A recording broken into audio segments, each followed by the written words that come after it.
मेरा नाम तन्मय है। मैं एक मिडिल क्लास फैमिली से बिलोंग करता हूँ। मेरे परिवार में मेरे अलावा मेरी एक बहन और एक भाई और माता पिता हैं। मैं अपने परिवार में सबसे बड़ा बेटा था। मेरे पिता बहुत मेहनती इंसान थे।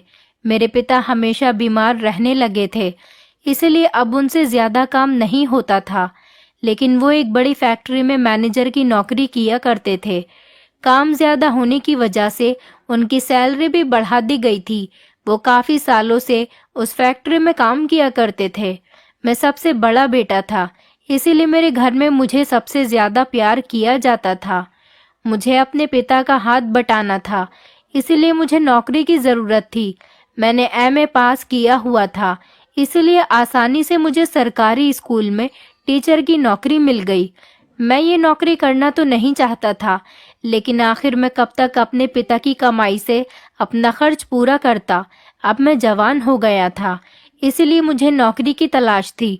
मुझे सरकारी स्कूल में नौकरी मिल गई थी। वहाँ पर मेरी सैलरी भी बहुत अच्छी थी। पिताजी का काम भी अच्छा चल रहा था और मुझे भी सैलरी अच्छी मिलने लगी थी। इसी वजह से हमारे घर में किसी चीज़ की कोई कमी नहीं थी और हमारी जिंदगी अच्छे तरीके से और खुशहाल तरीके से गुजर रही थी। मेरे पिता मेरी नौकरी करने से बहुत खुश हुए थे। आखिर उनके कंधों से थोड़ा बोझ कम हो गया था।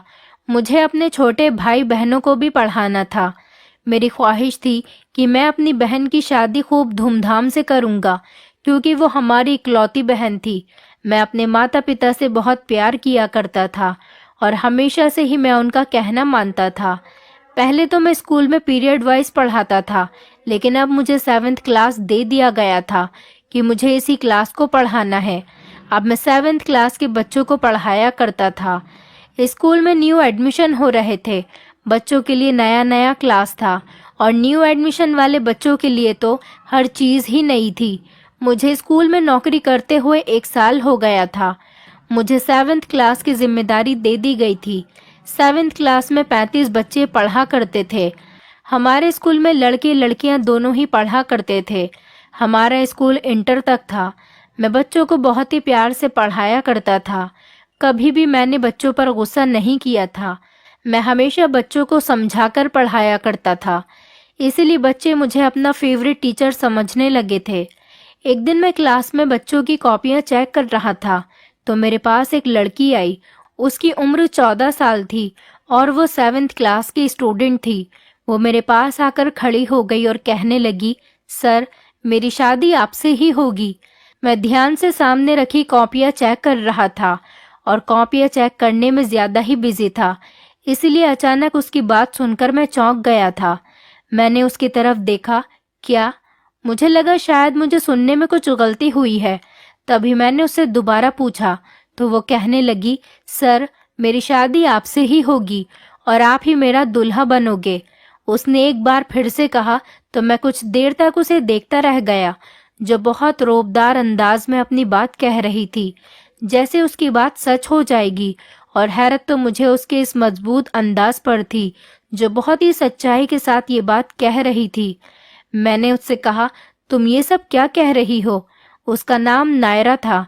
वो बहुत मासूम शक्ल की लड़की थी। उसने दोबारा कहा, सर, आपकी शादी मुझसे होगी। मैं आपकी दुल्हन बनूंगी और आप मेरा दूल्हा बनोगे। वो एक बार फिर से बोली तो मैं खिलखिलाकर हंस पड़ा।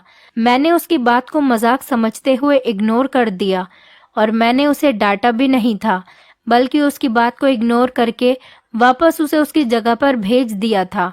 और फिर उसके बाद मैं अपने काम में बिजी हो गया था। वो बच्ची थी, ये समझकर मैंने उसे इग्नोर कर दिया था। उसके बाद जब भी मैं उसे देखता था तो मेरे दिमाग में उसकी कही हुई बात ही घूमने लगती थी, लेकिन मैं बस मुस्कुराकर ही रह जाता था। वो बच्ची थी, काफी इंटेलिजेंट और खूबसूरत थी और क्लास में सबसे ज्यादा इंटेलिजेंट लड़की थी। यही वजह थी जो वो बाकी टीचर्स की तरह मेरी नज़र में भी थी। मेरे पढ़ाने का एक उसूल था कि मैं सब बच्चों को एक ही नज़र से देखता हूँ और सबके साथ एक जैसा ही सुलूक करता हूँ।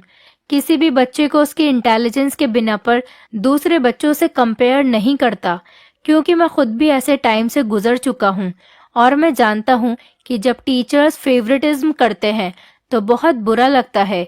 तभी मैं हमेशा इस चीज़ पर ध्यान देने की कोशिश नहीं करता था। मैंने उस बच्ची की बात को इग्नोर कर दिया था कि वो बच्ची थी, कि उसकी ऐसी किसी भी बात को सीरियस लेने की कोई ज़रूरत नहीं थी। लेकिन उसकी बचकानी बात को मैंने एंजॉय ज़रूर किया था। छुट्टी के टाइम पर मैं स्कूल से निकल आया ताकि मैं जल्दी घर पहुंचकर आराम कर सकूं। कुछ देर के बाद मैं घर पहुंच गया, फ्रेश होकर खाना खाया और फिर आराम से खाना खाकर अपने कमरे में जाकर लेट गया था। अभी इतनी ही देर में मैंने अपनी आंखें बंद की थीं कि अचानक मेरे कमरे का दरवाज़ा खुला और कोई कमरे से अंदर आया। दरवाज़ा खुलने की आवाज़ पर मैंने अपनी आंखें खोलकर देखा तो आने वाला कोई और नहीं, मेरी माँ थी। माँ को देखकर मैं सीधा होकर बैठ गया तो वो मेरे सामने आकर बैठ गई। मैंने माँ से पूछा कि क्या हुआ माँ, आप तो आराम कर रही थी। माँ मेरे सवाल पर मुस्कुराने लगी और कहने लगी, हाँ, मगर मुझे तुमसे एक ज़रूरी बात करनी थी, इसलिए मैं तुम्हारे कमरे में आई हूँ। माँ की ये बात सुनकर मैं अचंभे में पड़ गया था कि माँ को मुझसे ऐसी कौन सी ज़रूरी बात करनी थी जो वो खुद अपना आराम छोड़कर मुझसे ये बात करने के लिए मेरे कमरे में आ गई थी। मैंने माँ से कहा, जी बताइए, आप मुझसे कौन सी बात करना चाहती हैं। मैं बड़ी हैरत में आ गया था। तो माँ फिर से मुस्कुराने लगी और नरमी से मेरा हाथ पकड़कर कहने लगी, हाँ, मुझे तुमसे बहुत ज़रूरी बात करनी है और अभी इसीलिए तुमसे बात करना चाहती थी क्योंकि तुम्हारे पिता को तुम्हारा जवाब चाहिए था। अब की बार माँ ने बताया तो मैं और भी ज़्यादा उलझ गया था और इसी उलझन में अपनी माँ को देख रहा था। माँ ने कहा कि दरअसल अब हम तुम्हारी शादी करना चाहते हैं। तुम्हारी शादी की उम्र हो गई है, इसीलिए मैंने तुम्हारे लिए एक लड़की देख रखी है। मैं तुम्हारी मर्जी पूछने के लिए आई हूँ ताकि हम लड़की वालों को जवाब दे सकें। लड़की अच्छी है और पढ़ी लिखी है, खाते पीते लोग हैं जिनको किसी चीज़ की कोई कमी नहीं। तुम्हारे पिता को वहाँ पर सब कुछ पसंद आ गया है और मुझे भी लड़की बहुत पसंद आई है। इसीलिए मैं तुम्हारी मर्जी जानना चाहती हूँ ताकि उन लोगों को हम अपने घर पर तुम्हें दिखाने के लिए बुला सकें। मैंने माँ से कहा, माँ, मैं अभी शादी नहीं करना चाहता। अभी मेरी नौकरी को 1 साल ही तो हुआ है। अभी मैं कमाई करना चाहता हूँ, उसके बाद ही मैं शादी करूँगा। माँ ने कहा, बेटा, थोड़ा अपनी माँ पर भी ख्याल करो। तुम्हारी बहन छोटी है और पढ़ाई करने जाती है। घर के सारे काम का बोझ मेरे ऊपर ही है। मेरी अब बूढ़ी हड्डियों में इतनी जान नहीं कि घर का काम कर सकूं। सारा दिन तुम्हारी बहन स्कूल और ट्यूशन में बिजी रहती है और मैं घर में अकेली रहती हूँ। घर में बहू आ जाएगी तो मेरा भी साथ हो जाएगा और मेरा दिल भी लगा रहेगा। मैं अपने पोते पोतियों की शक्ल जीते जी देखना चाहती हूँ। मैं नहीं चाहती कि मैं अपने बेटे की शादी न देख सकूं और उससे पहले ही इस दुनिया से चली जाऊं। मैंने माँ से कहा, आप ये कैसी बातें कर रही हैं। माँ की सारी बात सुनने के बाद मैंने माँ की तरफ हैरानी से देखा और मुझे उस लड़की नायरा की बात याद आ गई जिसने आज मुझसे कहा था कि मेरी शादी आपसे ही होगी और मैं उसका दूल्हा बनूंगा। और तब मैं उसकी बात पर हंस पड़ा था, जबकि अब सच में मेरी शादी की बातें होनी शुरू हो गई थी। माँ कहने लगी, कहाँ खो गए हो बेटा, मुझे जल्दी से जवाब दो ताकि मैं लड़की वालों को जल्द से जल्द जवाब दे सकूं। मैं माँ के सवाल पर चौंक कर होश में आया था और कहने लगा कि नहीं, कुछ नहीं, मैं कुछ और ही सोच रहा था। जैसा आपको ठीक लगे आप वैसा ही कर लो। मैं अपने माता पिता से बहुत प्यार करता था और उनके फैसले पर बहुत खुश था। मैंने कह दिया था कि आप मेरे लिए जो भी फैसला करोगे मैं उसी में राजी हूँ। मुझे पता था कि मेरे माता पिता मेरे लिए कभी भी गलत फैसला नहीं करेंगे, इसलिए मैं अपने माता पिता के हर फैसले का मान रखता था। मेरी माँ मेरा फैसला सुनकर बहुत खुश हुई थी और मुझे बहुत सारा आशीर्वाद देकर अपने कमरे में चली गई थी और मुझसे कहने लगी थी कि तुम आराम से सो जाओ, तुम्हें सुबह जल्दी उठकर स्कूल भी जाना होता है। मैं माँ की ये बात सोचते हुए सोने की कोशिश करने लगा था। मैं अपने माता पिता का सबसे बड़ा बेटा था, इसलिए सबसे ज़्यादा लाडला भी था। घर में सब मुझे बहुत प्यार किया करते थे। मेरे दोनों छोटे भाई बहन भी मेरी बहुत इज्जत किया करते थे। मैंने अपने दोनों भाई बहन को इस स्कूल में एडमिशन दिलवा दिया था जिसमें मैं नौकरी किया करता था। स्टार्टिंग में मैंने अपने शौक के लिए टीचिंग करना शुरू कर दिया था। वैसे तो मैं कोई और काम करना चाहता था, लेकिन अभी के लिए यही काफी था। मैंने सोचा हुआ था कि कभी मुझे कोई और अच्छी नौकरी मिल जाएगी तो मैं टीचिंग छोड़कर उस काम में लग जाऊंगा। लेकिन फिर भी अभी हमारे घर में किसी तरह की कोई कमी नहीं थी। पिताजी और मेरी कमाई से घर अच्छी तरह से चल रहा था। स्कूल में जॉब करते हुए मुझे 1 साल हो गया था। मेरे पिता मेरी इस जॉब से बहुत खुश थे, क्योंकि मेरी काबिलियत पर मुझे ये नौकरी मिली थी। मैं बहुत इंटेलिजेंट था, इसलिए स्कूल वालों ने भी जल्द ही मेरी सैलरी बढ़ा दी थी। मैं बच्चों को बहुत प्यार से पढ़ाया करता था। कभी भी मैंने बच्चों के साथ गलत वर्ड्स यूज नहीं किए थे। स्कूल के सारे लोग मेरी बहुत इज्जत किया करते थे और सारे स्टूडेंट्स भी मेरी बहुत इज्जत किया करते थे। मेरे पिता को खुशी इस बात की थी कि मैंने जल्दी ही जिम्मेदारियों को समझना सीख लिया था। अब मेरी जिम्मेदारी थी कि मुझे 7th क्लास को पढ़ाना था। मुझे उन्हें पढ़ाना तो था ही, और मैंने बिना किसी एतराज किए जिम्मेदारी ले ली थी। मुझे बस पढ़ाने से मतलब था, न कि क्लास चेंज होने से। अब मैं 7th क्लास का परमानेंट टीचर बन गया था और 7th क्लास के बच्चों को पढ़ाया करता था। नायरा फिर से मेरे पास आई और मुझसे शादी की बात पर बड़े मजबूत अंदाज में कहने लगी। मैंने फिर से उसकी बात को हंसकर टाल दिया था। यही सोच रहा था कि वो बच्ची है, अक्सर बच्चे ऐसी बातें किया करते हैं। मैंने अपने माता पिता को शादी करने के लिए हाँ कर दी थी और लड़की वालों तक मेरा जवाब पहुंच चुका था। माँ ने बताया कि कुछ दिनों बाद लड़की वाले मेरे घर मुझे देखने के लिए आने वाले थे, जिस पर मैंने इकरार करते हुए सिर हिला दिया था। आज फिर मैं स्कूल में 7th क्लास के बच्चों को पढ़ा रहा था, जब अचानक वही लड़की नायरा मेरे पास आई और कहने लगी, सर, मेरी शादी आपसे होगी और आप ही मेरे दूल्हा बनोगे। मैं उसकी फिर से वही बात सुनकर कुछ हैरान हो गया था, मगर मैंने फिर से हंसकर उसकी बात को टालकर खत्म कर दिया था कि वो बच्ची है, और उसकी बेमतलब सी बात पर उस बच्ची का मैं क्या करता, सिवाय उसकी बात पर हंसने के। मैंने आज फिर उसकी बात टाल दी थी और मुझे ये बात कहने के बाद वो फिर से जाकर अपनी जगह पर बैठ गई थी। मेरे दिमाग से भी ये बातें बाकी बच्चों में बिजी होकर खत्म हो गई थी, मगर आने वाले कुछ दिनों में अच्छे से अंदाजा हो गया था कि वो लड़की अपनी बात पर कितनी पक्की थी, क्योंकि वो हर रोज मेरे पास आकर एक ही बात कहा करती थी कि मेरी शादी आपसे होगी और आप ही मेरा दूल्हा बनोगे। शुरू शुरू में मैं उसकी बात को हंसकर मजाक में टाल दिया करता था, मगर आखिर कब तक मैं ऐसा करता, क्योंकि अब तो हद हो चुकी थी और मेरी बर्दाश्त से बाहर होती चली जा रही थी। लगता था कि किसी भी दिन मैं उस पर गुस्सा उतार दूंगा। मुझे समझ में नहीं आ रहा था कि वो मुझे रोज रोज एक ही बात क्यों कहा करती थी, और वो भी बेवजह। मैंने एक दिन उसे डांट डपट कर उसको समझा दिया था कि वो आइंदा इस तरह की बातें ना करे, लेकिन उसकी फिर भी समझ में नहीं आया था। वो फिर उसी हरकत को दोहराई जा रही थी। अब मैं उसकी बातों से और भी ज्यादा तंग आ गया था। मुझे उसकी बात का कोई हल नजर नहीं आ रहा था कि कैसे इस बच्ची को इस बात से दूर रखूं। मैं अपने स्कूल में किसी और टीचर को भी ये बात नहीं बता सकता था, क्योंकि मैं जानता था मेरी बात सुनकर वो लोग यही कहेंगे कि वो बच्ची है, नादान है, तो उसकी बातों को इग्नोर कर दो, एक बच्ची समझकर। मगर मैं उसको बच्चा समझकर उसकी बातों को नजरअंदाज नहीं कर पा रहा था, और उसकी रोज रोज एक ही बात से मैं बेहद तंग आ चुका था। उस दिन भी मैं चेयर पर बैठा हुआ अपने क्लास में बच्चों की कॉपियां चेक कर रहा था, जब वो मेरे पास आई और फिर मुझसे वही बात दोहराने लगी जो वो रोज कहा करती थी, और आज मुझसे बर्दाश्त नहीं हुई और मुझे उस पर बहुत गुस्सा आ रहा था, जबकि वो मासूम सा चेहरा बनाकर मेरे सामने खड़ी हुई थी। मैंने पहले तो उसको प्यार से समझाया, बेटा नायरा, बच्चे ऐसी बातें नहीं करते हैं, लेकिन फिर उसने वही बात कही जो वो हमेशा कहा करती थी।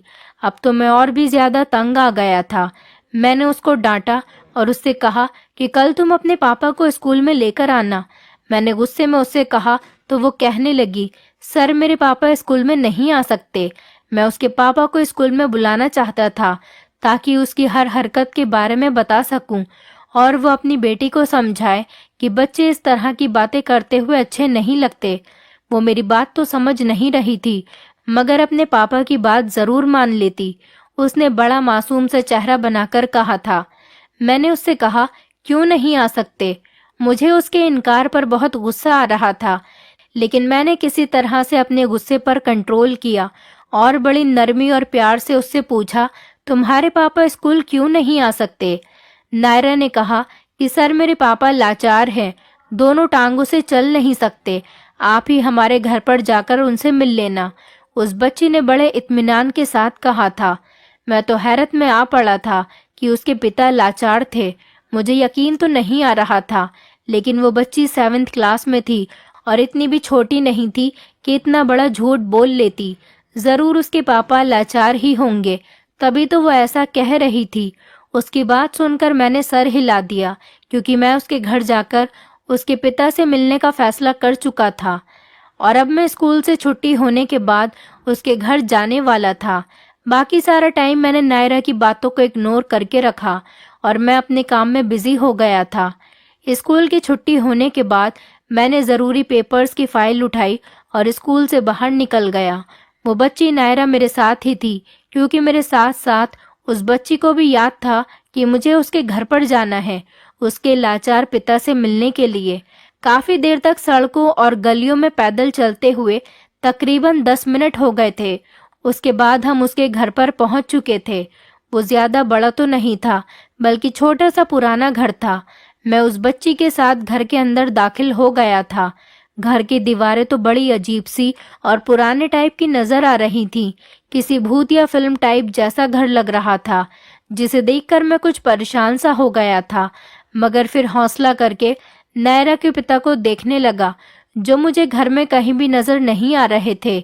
एक कमरे से होते हुए दूसरे कमरे और फिर आंगन, किचन, अब पूरे घर में झांकने के बाद भी मुझे ना तो घर में नायरा की मां नजर आई थी और ना ही उसके पिता नजर आए थे।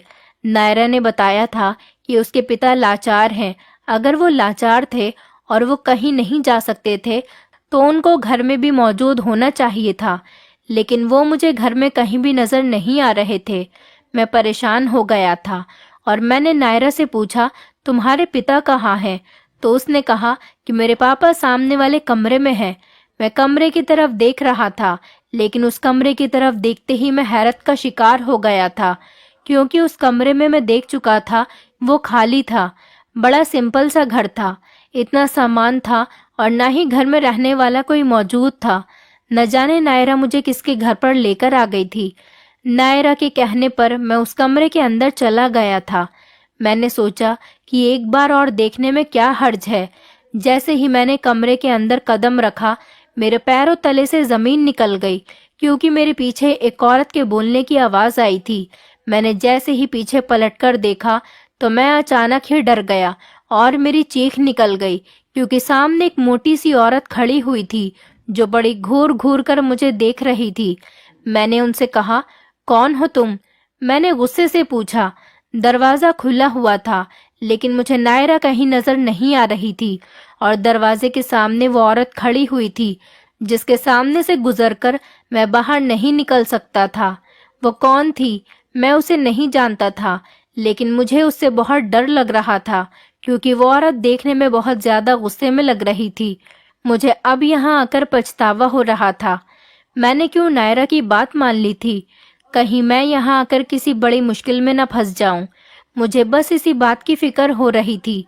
उस औरत ने कहा कि मैं नायरा की माँ हूँ और अब तुम्हारी नायरा से शादी होने वाली है। नायरा की माँ ने कहा तो मेरी आंखें हैरत से फटी की फटी रह गई थी। मैंने खूब चिल्लाते हुए कहा, ये क्या बकवास कर रही हो आप? और उस औरत ने बड़ी गुस्से भरी नजरों से बोलते हुए मुझसे कहा कि नीची आवाज रखकर बात करो और चलो, अभी तुम्हारी शादी का इंतजाम किया जाएगा। मैंने कहा, आप औरत हो और मैं आपकी इज्जत कर रहा हूँ। ऐसे कैसे जबरदस्ती आप अपनी 14 साल की बेटी की शादी मेरे साथ कर सकती है? कहाँ वो 14 साल की और कहाँ मैं 24 साल का लड़का? वैसे भी मेरी शादी होने वाली है। अपनी बेटी की शादी का इतना ही शौक है तो उसके लिए उसी की उम्र का कोई लड़का तलाश कर लो। मैं गुस्से भरे अंदाज में कहकर तेजी से बाहर की तरफ जाने लगा था, मगर अभी मैं दरवाजे से बाहर भी नहीं निकला था कि अचानक किसी ने पीछे से कोई जोरदार चीज मेरे सर पर दे मारी। मुझे कुछ भी समझ में नहीं आ रहा था। मेरे सर में इतनी जोर से वो सख्त चीज मारी गई थी कि मेरा सर दर्द की वजह से फटा जा रहा था। मैंने पीछे पलटकर देखा तो नायरा की माँ के हाथ में एक डंडा था जो उन्होंने मेरे सर पर मारा था। मुझसे दर्द बर्दाश्त नहीं हुआ और अगले ही पल में बेहोश हो गया था और जमीन पर गिर पड़ा था। ये सब इतनी अचानक हुआ कि मुझे कुछ सोचने या समझने का भी मौका नहीं मिला था। मैं न जाने कब तक बेहोश रहा था, मैं नहीं जानता था, मगर जब मुझे होश आया तो मेरा सर इतना दुख रहा था कि मुझे बहुत चक्कर आ रहे थे और सर में जो चीज मारी गई थी उसका असर अभी तक मेरे सर पर मौजूद था। मेरी आंखें भी भारी भारी हो रही थी। मैं अपने सर को दबाते हुए तकलीफ कम करने की कोशिश कर रहा था। मुझे थोड़ा सुकून हुआ तो मेरी आंखों के सामने अपने बेहोश होने से पहले का नज़ारा घूमने लगा। मैं याद करने की कोशिश कर रहा था जहां पर मैं था। उस कमरे में बहुत अंधेरा था। मेरी कमर में भी पूरी तरह से दर्द हो रहा था। मैंने चारों तरफ देखा तो ऐसा लग रहा था जैसे ये कोई वीरान सा कमरा है जहां कबाड़ भरा हुआ है और वहां से बुरी सी बदबू आ रही है। ये वो घर नहीं था जहां पर मुझे नायरा लेकर आई थी, बल्कि ये तो कोई और ही जगह थी। मुझे अब पछतावा हो रहा था कि मैंने क्यों नायरा की बात मान ली थी। मेरे घर पर मेरी माँ मेरा इंतजार कर रही होगी और परेशान होगी। न जाने मैं कब से इस कमरे में बंद था। मुझे अपनी फैमिली की याद आ रही थी और उनकी टेंशन हो रही थी।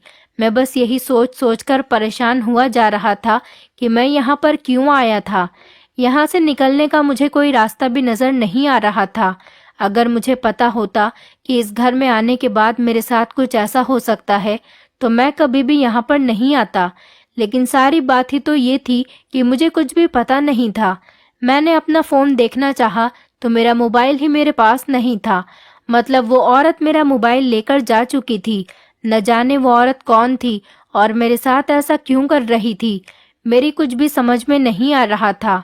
मैं तेजी से दरवाजे की तरफ बढ़ा और जोर जोर से दरवाजा बजाकर उसे खोलने के लिए कहने लगा, लेकिन कोई जवाब नहीं आ रहा था। हार मानकर मैं खुद बैठ गया था और फिर किसी के आने का इंतजार करने लगा। न जाने मेरे घर वाले कितने परेशान होंगे। वो मुझे गायब पाकर मुझे ढूंढने की कोशिश जरूर कर रहे होंगे। ये औरत कौन थी और ये मेरे साथ क्या करना चाहती थी? कहीं औरत मुझे मारना तो नहीं चाहती थी? मगर वो तो मुझसे अपनी बेटी की शादी करने के लिए कह रही थी। मैं इस बात के लिए कभी भी राजी नहीं होता क्योंकि मैं ऐसा वैसा इंसान नहीं था। मेरे स्कूल में भी काफी सारी लड़कियां पढ़ती थीं। हमारा स्कूल इंटर तक था और जवान लड़कियां भी मेरे स्कूल में पढ़ा करती थीं। कभी मैंने नजर उठाकर भी अपने स्कूल के स्टूडेंट को नहीं देखा था। मैं सिर्फ उनको पढ़ाता था। मेरा मतलब उनसे सिर्फ पढ़ाई तक का ही था और मैं अपने स्कूल के स्टूडेंट की बहुत इज्जत किया करता था। हमेशा उनसे तमीज से बात किया करता था। तो मैं कैसे नायरा से शादी कर सकता था? वो 14 साल की थी। बाहर दिन था या रात, मुझे किसी बात की कोई खबर नहीं मिल रही थी। न जाने कितना टाइम मुझे उस कमरे में गुजर गया था।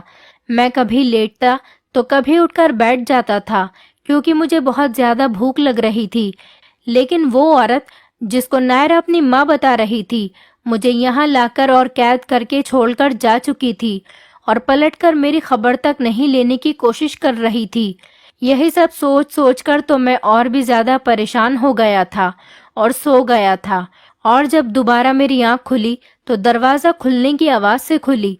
मैंने आंखें खोल कर देखा तो सामने वही औरत कमरे के अंदर आई थी। उसके हाथ में बैग था जो उसने मुझे थमाकर कहा कि ये लो, खाना खा लो। मुझे भूख तो बहुत लगी हुई थी। तभी खामोशी से मैंने उस बैग को पकड़ लिया। मैंने उस औरत से पूछा, तुम ये सब कुछ क्यों कर रही हो? तो वो कहने लगी, अब बहस करने की मुझ में हिम्मत नहीं, क्योंकि तुम्हारी माँ ने मुझसे वादा किया था कि वो तुम्हारी शादी मेरी बेटी से करवाएगी, लेकिन वो अपने वादे को भूल गई और जब मैंने तुम्हारी माँ को याद दिलाया तो वो अपनी बात से मुकर गई। उसे इतनी आसानी से तो नहीं जाने दूंगी। मैंने तभी तुम्हें धोखे से घर बुलाया था ताकि तुम्हारी और अपनी बेटी की शादी करवा सकूं। अब ये पेपर पकड़ो और इन पर साइन कर दो। वो औरत बड़े गुस्से में बात कर रही थी। उसने पेपर और पेन मेरी तरफ बढ़ाया। वो मेरी कोर्ट मैरिज कराना चाहती थी। मैंने उसके कहने पर वो पेपर अपने हाथ में ले लिए और जब पढ़कर देखा तो मैं भड़क उठा। मैं समझ गया था कि वो शादी के पेपर थे, जिस पर एक तरफ किसी लड़की के साइन हुए थे जो नायरा के थे। मैंने उस औरत से कहा कि तुम कैसी माँ हो जो अपनी छोटी सी मासूम बेटी को इतने बड़े लड़के के हवाले कर रही हो। तुम अपनी बेटी के साथ इतना बड़ा पाप नहीं कर सकती। अभी वो जवान नहीं है, वो बच्ची है। तुम नाबालिग लड़की की शादी नहीं कर सकती। तुम जानती हो कि इस वजह से तुम अरेस्ट भी हो सकती हो, क्योंकि तुम्हारी बेटी की उम्र अभी बहुत कम है। जब तक तुम्हारी बेटी बालिग नहीं हो जाती तब तक तुम उसकी शादी नहीं कर सकती। उस औरत ने कहा कि वो मेरी बेटी है, मैं जैसा चाहे उसके साथ कर सकती हूँ। वो बालिग नहीं है तो क्या हुआ, लेकिन तुम तो बालिग हो। चुपचाप इस पेपर पर साइन कर दो। उसने मुझसे कहा, तुम्हारी माँ नहीं तो तुम्हें तो अपनी माँ का किया हुआ वादा पूरा करना ही होगा। मैंने कहा कि कभी भी मेरी माँ एक 14 साल की लड़की से शादी करने के लिए वादा कर ही नहीं सकती। मुझे अपनी माँ पर पूरा भरोसा है। उस औरत को गुस्सा आ गया और वो मुझसे कहने लगी कि क्या तुम्हें तुम्हारी माँ ने नहीं बताया कि यही सच है, कि तुम्हारी माँ ने मुझसे वादा किया था कि वो तुम्हारी शादी मेरी बेटी से करवाएंगी। अभी वो बोल ही रही थी कि इतनी देर में उसका मोबाइल बजने लगा और फिर वो फोन उठाकर बात करती हुई मेरी तरफ देखने लगी। उसने मुझसे कहा कि मैं कल फिर आऊंगी और मुझे हर हाल में इन पेपर्स पर तुम्हारे साइन चाहिए, वरना अच्छा नहीं होगा। वो मुझे धमकाकर बाहर निकल गई थी। मैं बहुत परेशान हो गया था।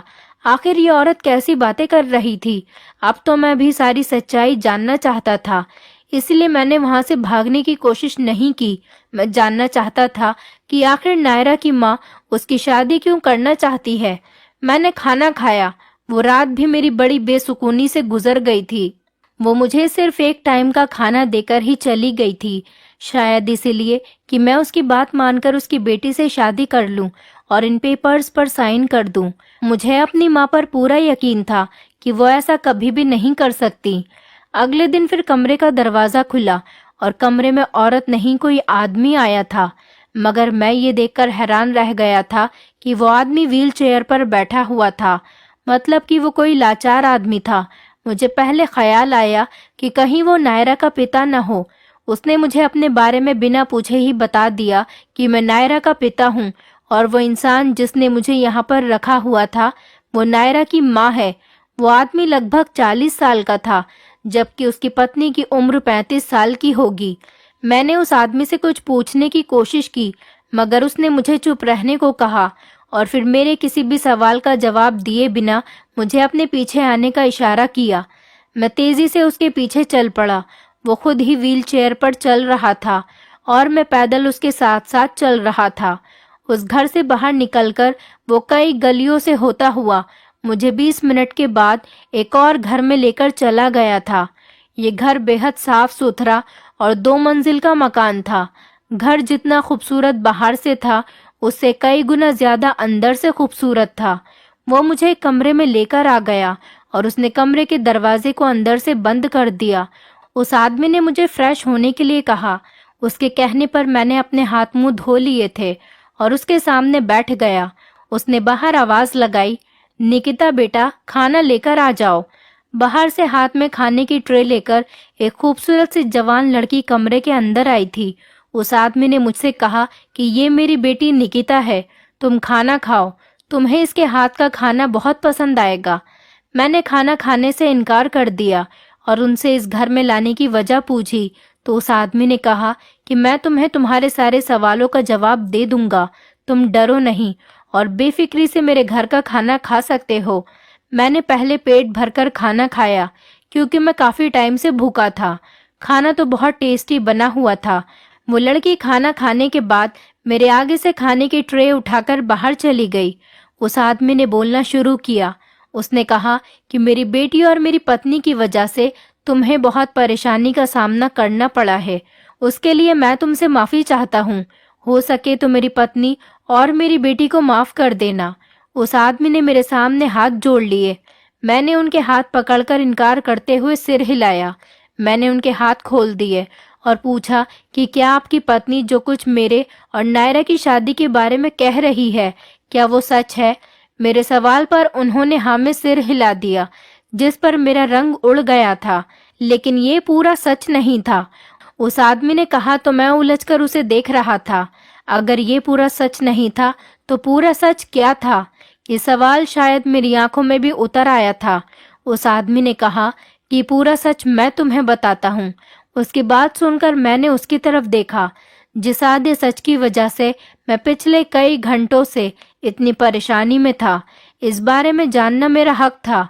तभी वो बोलने लगे कि मेरी शादी मेरी पत्नी संगीता के साथ हुई थी। तुम्हारी माँ और मेरी पत्नी की आपस में काफी गहरी दोस्ती थी। ये दोनों बचपन की सहेलियां थीं। ये दोनों एक ही उम्र की थीं। सिर्फ इन दोनों में 1 साल का ही फर्क था। तुम्हारी माँ की शादी के बाद सबसे पहले तुम पैदा हुए थे। तुम्हारी पैदाइश पर तुम्हारी माँ बहुत ज्यादा खुश थी, क्योंकि तुम लड़के थे, और इस बात पर तुम्हारी माँ की खुशी के ठिकाने नहीं थे। उसके 4 महीने बाद ही मेरी बेटी का जन्म हुआ, जो अभी खाना लेकर आई थी, निकिता। तब तुम 4 महीने के थे। मेरी पत्नी की बेटी पैदा हुई तो वो निराश हो रही थी, क्योंकि उसे भी लड़का ही चाहिए था। लेकिन तुम्हारी माँ ने वादा किया कि वो निकिता को अपने बेटे तन्मय के लिए मांग रही है। इसी तरह से मेरी पत्नी इस बात से बहुत खुश हो गई थी, क्योंकि उन दोनों की दोस्ती रिश्तेदारी में बदलने वाली थी। इसी तरह से तुम्हारी माँ ने जो वादा किया कि वो तुम्हारी शादी मेरी बेटी से करेगी, तुम्हारी माँ शायद ये वादा करके भूल गई, लेकिन मेरी पत्नी को ये बात अभी तक याद है। वो अभी तक उस वादे को नहीं भूली। और तुम्हारे बारे में निकिता भी अच्छी तरह से जानती है, क्योंकि जैसे जैसे निकिता बड़ी होती चली गई, उसकी माँ उसको ये बताती रहती थी कि मैंने तेरा रिश्ता पक्का कर दिया है और तेरे होने वाले पति का नाम तन्मय है, इसलिए कभी भी किसी और लड़के के बारे में मत सोचना। मैं तेरी शादी अपनी सहेली के बेटे से करना चाहती हूँ। मैं चाहती हूँ कि हम दोनों की दोस्ती रिश्तेदारी में बदल जाए। मेरी बेटी ने तो कभी किसी और लड़के का ख्याल भी दिल में नहीं लाया था, क्योंकि उसको बचपन से ही ये बात बताई गई थी कि उसका रिश्ता बचपन से ही तय हो चुका है। इसलिए उसने हमेशा अपने दिल में तन्मय नाम के लड़के को बसाया हुआ था। मैं एक बैंक में नौकरी किया करता था। मैंने अपनी बेटी को पढ़ाया लिखाया और उसके कई साल बाद मेरी छोटी बेटी पैदा हुई, जो कि नायरा थी। वक्त गुजरता रहा, लेकिन तुम्हारी माँ ने हमसे बात करने की कोशिश नहीं की। तुम्हारी फैमिली से हमारी फैमिली का मिलना जुलना भी कम हो गया था। निकिता को तुम्हारे बारे में पता था कि हमने उसका रिश्ता तुमसे लगाया हुआ है। हमारी बेटी इस रिश्ते पर बहुत खुश भी थी, मगर जब वो 18 साल की हुई तो मेरा एक्सीडेंट हो गया था, और इस एक्सीडेंट में मेरी टांगे चली गई थी। मेरा एक्सीडेंट तुम्हारे पिता की गाड़ी से हुआ था। वो चाहता तो मुझे हॉस्पिटल भी लेकर जा सकता था और मेरी मदद कर सकता था। शायद आज मैं इस तरह से लाचार नहीं होता, लेकिन तुम्हारा पिता मौके पर ही मुझे छोड़कर भाग गया था। इस बात का पता जब मेरी पत्नी को चल गया तो उसने इस हालात का जिम्मेदार अपनी सहेली के पति को समझा। तब उसके दिल में बदले की आग जाग उठी थी। पति की मोहब्बत और दोस्त की मोहब्बत पर अब दाग लग चुका था। मेरी पत्नी ने कहा कि अब वो तुम्हारी शादी निकिता से ही कराकर रहेगी, ताकि शादी हो जाने के बाद वो निकिता को उस घर की बहू बनने के बाद उससे तुम्हारी माँ को परेशान करने के लिए कहे, और जैसे तैसे लड़ झगड़ कर तुम्हारे पिता की सारी जायदाद निकिता के नाम करवा ले। मेरी पत्नी ने यह सब कुछ सिर्फ बदला लेने के लिए ही किया। मेरी बेटी, जिसकी कोई गलती नहीं थी, वो ये सब करने के लिए तैयार नहीं थी। मेरी बड़ी बेटी निकिता बहुत सीधी और समझदार है। वो अपनी माँ की तरह बिल्कुल भी चालाक नहीं। मैं अपनी पत्नी को समझाने की बहुत कोशिश कर रहा था, लेकिन उसने मेरी एक नहीं सुनी। मेरी बेटी ने अपनी माँ से साफ कह दिया था कि वो शादी हो जाने के बाद अपनी ससुराल में जाकर ऐसी कोई हरकत नहीं करेगी जिसकी वजह से तन्मय या उसके परिवार को कोई परेशानी हो, क्योंकि मेरी बेटी तुमसे बचपन से ही मोहब्बत करती है और तुमसे शादी करना चाहती है। मेरी बेटी कभी भी बदले के लिए तुम्हें इस्तेमाल नहीं करेगी। बदला सिर्फ उसकी माँ लेना चाहती है, मेरी बेटी नहीं। इस बदले की आग में कोई और तो नहीं, बल्कि मेरी बेटी जल रही है, क्योंकि वो तुमसे शादी करना चाहती है और तुमसे बहुत प्यार करती है। लेकिन जब इस काम के लिए निकिता ने इनकार कर दिया तो निकिता की माँ ने नायरा को अपना दूसरा हथियार बना लिया। उसने सोचा कि एक बेटी तो नहीं, दूसरी बेटी की शादी करके मैं इन लोगों की जिंदगी बर्बाद कर सकती हूँ। उसने मेरी छोटी बेटी का एडमिशन जानबूझकर तुम्हारे स्कूल में करवा दिया और वो उसे रोज सिखाती थी कि तुम्हें टीचर के पास जाकर ऐसा कहना है। मेरी बेटी नायरा सिर्फ अपनी माँ के कहने पर ही तुमसे ऐसा कहा करती थी। उसकी बनी बनाई प्लानिंग थी तुम उसकी बातों में आ जाओ और फंस जाओ, और वो यही चाहती थी कि वो तुम्हें किसी तरह से यहाँ बुला ले और बाद में यहाँ आने के बाद जबरदस्ती तुम्हारी शादी नायरा से करवा दे, क्योंकि निकिता इस हाल में तुमसे शादी करने के लिए तैयार नहीं थी। वो अपने ससुराल वालों से बदला नहीं लेना चाहती थी। इसीलिए मेरी पत्नी ने अपनी छोटी बेटी को मोहरा बना लिया और वो अपनी छोटी बेटी की शादी तुमसे कराने के लिए तैयार हो गई। मेरी पत्नी पागल हो गई है और पागलों वाली हरकतें कर रही है। मैं उसे समझा समझाकर परेशान हो गया हूँ। अब मैंने तुम्हारे सामने सच्चाई खोल दी और ये हमारा असली घर है। जिस घर में तुम्हें बंद किया गया था वो हमारा पुराना मकान है जो हमेशा बंद रहता है। मेरी पत्नी के सर पर बदले का भूत सवार है जो हर हाल में वो तुम्हारे माता पिता से लेना चाहती है। उस आदमी की सारी बात सुनकर मैं दंग रह गया था। ये कहानी बदले की कहानी थी जिसकी वजह से मैं कैद करके रखा गया था। उस आदमी ने मुझसे कहा तुम अब आजाद हो। उस आदमी के कहने पर मैं वापस तेजी से अपने घर की तरफ बढ़ गया था। मेरे घर वाले मेरे गुमशुदा होने पर बेहाल हो चुके थे और मुझे सही सलामत देखकर मुझे गले से लगा लिया था।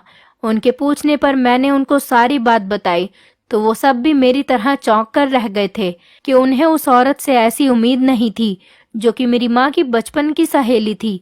पिताजी ने भी शर्मिंदगी से अपनी नजरें झुका ली थीं। पिताजी डर गए थे और इसी वजह से वो उस आदमी को हॉस्पिटल लेकर नहीं गए थे। पिताजी ने कहा था कि वो निकिता के पिता से माफी मांगने के लिए तैयार हैं और जाकर उनके आगे हाथ जोड़कर उनसे माफी मांगना चाहते हैं। मेरी पूरी फैमिली नायरा के घर चली गई थी। हम जब नायरा के घर पहुंचे तो नायरा की माँ अपने पति पर बरस रही थी कि उन्होंने मुझे आजाद क्यों कर दिया। मेरे पिताजी को देखकर उन्हें बहुत गुस्सा आया, मगर पिताजी ने नायरा के पिता से माफी मांगी। नायरा के पिता ने जब अपनी पत्नी को समझाया तो वो समझ गई थी, लेकिन उनकी शर्त ये थी कि मैं निकिता से शादी कर लूं। मैं उनकी शर्त पर राजी हो गया था। कुछ दिनों बाद मेरी शादी निकिता से हो गई और मेरी माँ और नायरा की माँ के बीच पहले वाली दोस्ती दोबारा से हो गई। हम दोनों फैमिली के बीच सब कुछ ठीक हो गया था।